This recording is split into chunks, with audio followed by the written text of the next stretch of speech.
Hola, en este vídeo vamos a ver cómo calcular la distancia entre puntos y el ángulo con el que se cortan dos rectas o una recta con un plano. Para empezar, hablaremos sobre la distancia entre dos puntos. La distancia entre dos puntos se calcula realizando el módulo del vector que une ambos puntos.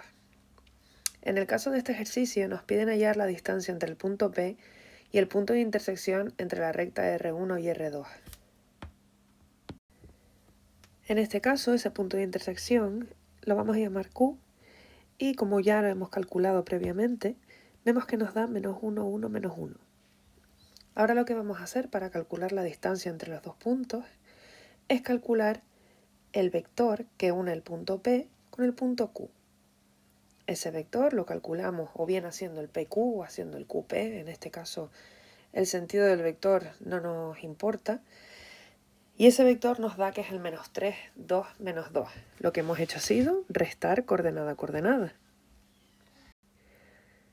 Como ya tenemos el vector, vamos a calcular la distancia usando el módulo de dicho vector.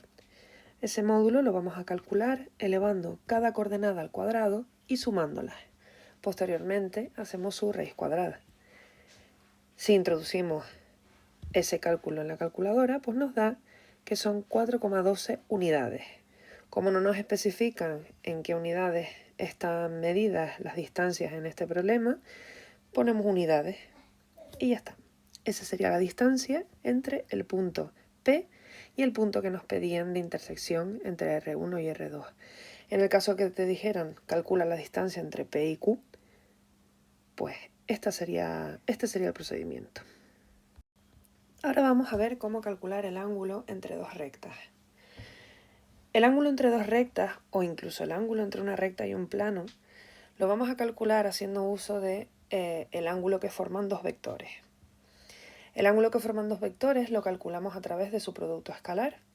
Si despejamos de la expresión del producto escalar y despejamos el ángulo, obtenemos que el ángulo es el arco coseno de el producto escalar, pero quedándonos con su módulo, el producto escalar calculado con las coordenadas de los vectores, entre el módulo de uno de los vectores por el módulo del otro vector. Entonces vamos a ir ahora calculando elemento a elemento. En este caso tenemos el vector R1, que sería el vector director de la recta R1, el cual hemos calculado a través del producto vectorial. Fíjate que en la recta R1 la tienes expresada como corte de dos planos, forma implícita. Hay distintas maneras de calcular el vector director. En este caso, como solamente me interesa eso, no me interesa pasarla a ninguna otra forma, lo que hago es calcular el producto vectorial entre los coeficientes de dichos planos. El producto vectorial tiene como resultado otro vector que es perpendicular a los anteriores. Y ese coincide con que es el vector director de la recta que estoy expresando. En este caso, dicho cálculo nos da este vector, 3 menos 2, 2. En el caso de la recta 2, vemos que está en forma continua y el vector director está en el denominador de dicha forma continua. Hay que tener mucho cuidado con el término que tenemos aquí en medio, del 2 menos i, que nos indica que en el denominador tenía un menos 1. Si está desordenado, lo que sucede es que el signo del denominador está cambiado. De esa manera tenemos que el vector de la recta 2 es el 2 menos 1, 3.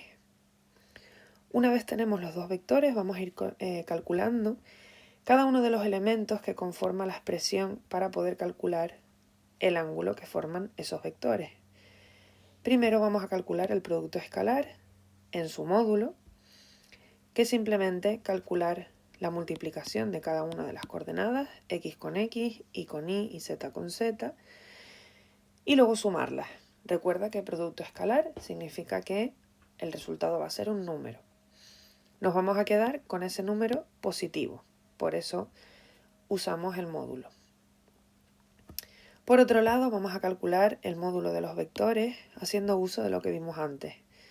Vamos a calcular la raíz cuadrada de la suma de cada componente al cuadrado.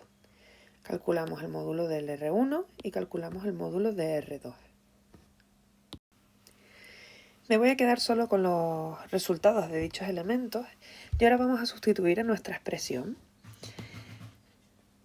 Nuestro ángulo, que es el que estamos buscando, va a ser el arco coseno de el módulo del producto escalar, que nos dio 14, entre el módulo de R1 por el módulo de R2. Si esto lo introducimos en la calculadora, sin olvidar que la calculadora tiene que estar en grados, para saber si lo tienes en grados, en la parte de arriba te tiene que aparecer una D. Si tenemos la calculadora bien configurada, introducimos esta expresión y nos da que el ángulo es de 24,83 grados. Ahí ya tendríamos el ángulo que forman dichas rectas. Si quisiéramos calcular el ángulo que forma una recta con un plano, vamos a hacer exactamente lo mismo, pero vamos a usar el vector normal del plano. Vamos a calcular el ángulo que forma el vector normal del plano, que lo hemos señalado en azul, ese ángulo entre el vector normal del plano y el vector director de la recta. Al plano le hemos llamado pi, a la recta R1. ¿Qué sucede?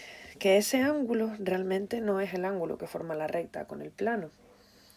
Si en el ejercicio lo indicas y haces el dibujo, pues se entiende perfectamente que lo que estás calculando es el ángulo que forma el vector normal con la recta.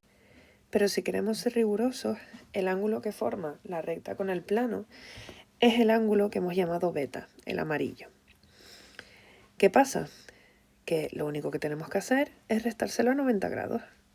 Si yo tengo este ángulo y el que quiero es este, sabiendo que el total es 90, que es un ángulo recto, pues lo que voy a hacer es restárselo a 90 grados.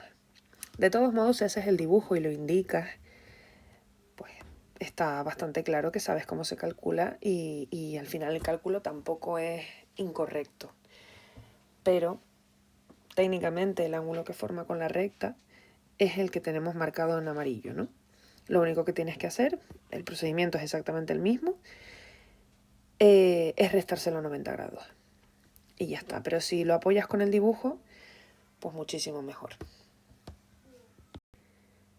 En el caso de querer encontrar el ángulo que forman dos planos, pues lo que vamos a hacer es ver el ángulo que forman sus vectores normales. Este dibujo pues está regulero. Espero que se entienda. Tenemos dos planos que se cortan y lo que vamos a hacer es ver pues sus vectores normales que son perpendiculares a dichas superficies, cuál es el ángulo que forman. Ese ángulo que forman es el mismo ángulo que forman los dos planos. Entonces vamos a usar exactamente la misma expresión. Por eso, de la forma en la que lo puedes generalizar es que cuando buscas el ángulo entre dos elementos, lo que haces es buscar el ángulo entre sus vectores. Teniendo mucho cuidado con el caso que vimos antes, en el que el ángulo entre una recta y un plano, pues tienes que especificar bien en el dibujo exactamente el ángulo que les estás dando en el resultado.